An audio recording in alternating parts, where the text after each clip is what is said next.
Kuanzisha majaribio ya nyuklia kunatajwa kuwa ni tishio kwa NATO.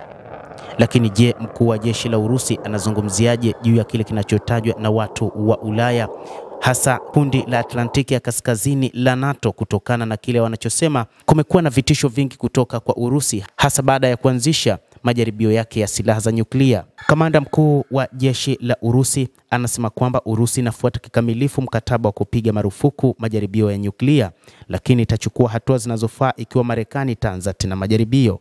Mkuu huyo wa jeshi la Urusi, Jenerali Valery Gerasimov, aliambia mkutano mfupi kwa washirika wa kijeshi wa kigeni.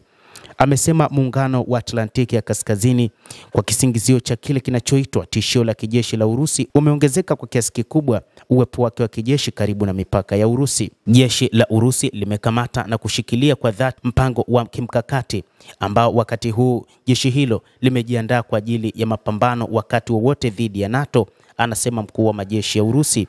Na ni kutokana na kile kinachotajwa na watu wa NATO kwamba kuna uwezekano mkubwa katika siku zijazo Urusi kaanzisha vita dhidi ya NATO. Anasema mkuu wa jeshi la Urusi kwamba jeshi la Urusi nchini Ukraine liko dhidi ya nguvu ya kiuchumi na kijeshi ya pamoja ya watu wa Magharibi, na hivyo mataifa ya Magharibi yanatafuta njia ya kutaka kuingia vitani dhidi ya Urusi, hasa NATO.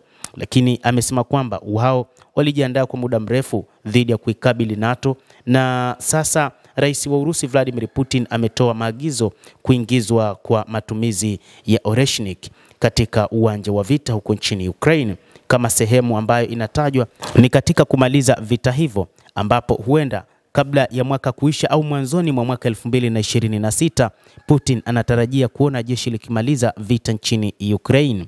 Matumizi ya silaha za Oreshnik yanatajwa kwamba huenda ndio ambayo atatengeneza mazingira ya watu wa Magharibi kuona tishio kubwa nchini Ukraine, lakini ndio mpango wa sasa alioutaja rais wa Urusi kwamba ama kwa kutumia diplomasia ama kwa kutumia nguvu wataweza kumaliza vita hivyo. Na hivyo ametoa maagizo kwa mkuu wa majeshi kwamba lazima watumie silaha za kisasa zaidi, makombora ya Oreshnik.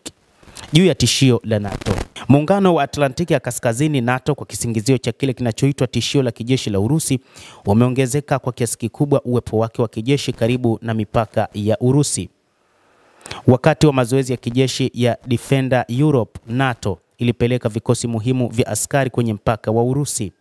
Nchi za Magharibi ambazo zinachukua nafasi ya kutisha, huku zikiendelea na lengo lake la kusababisha kushindwa kwa kimkakati kwa Urusi wakati wa operesheni yake maalum nchini Ukraine kupitia uungaji wake mkono wa kina kwa uwezo wa kijeshi wa Ukraine. Kuongezeka kwa uwezo wa kijeshi wa NATO na shughuli zake karibu na mipaka ya Urusi kunaleta changamoto za muda mrefu kwa maslahi ya nchi. Hata hivyo, baadhi ya mazoezi ya NATO yalifanyika katika mataifa kama vile Sweden ama mataifa yaliyojirani kabisa na Urusi, kama kuonyesha tishio kwa Urusi na kile ambacho Urusi likataa kwa muda mrefu. Sehemu ya silaha za kisasa katika vikosi vya kimkakati vya nyuklia kwa sasa inasimama kwa 92% na ipo tayari kwa matumizi. Licha ya kwamba Urusi ilitamani kutumia silaha za nyuklia ambazo zimewekwa tayari kwa 92%, lakini Putin amesema ni bora kutumia makombora ya Oreshnik yakianzia huko nchini Ukraine na baadaye kutumika kwa wale wanaotaka vita dhidi ya Urusi. Urusi inazingatia kikamilifu mkataba wa kupiga marufuku majaribio ya nyuklia, lakini ikiwa Marekani itaanza tena majaribio hayo, hatua zinazofaa za kulipiza kisasi zitafuata, anasema kamanda mkuu wa jeshi la Urusi. Kuporomoka kabisa kwa mfumo wa udhibiti wa silaha bila shaka kungekuwa na athari kwa usalama wa kimataifa.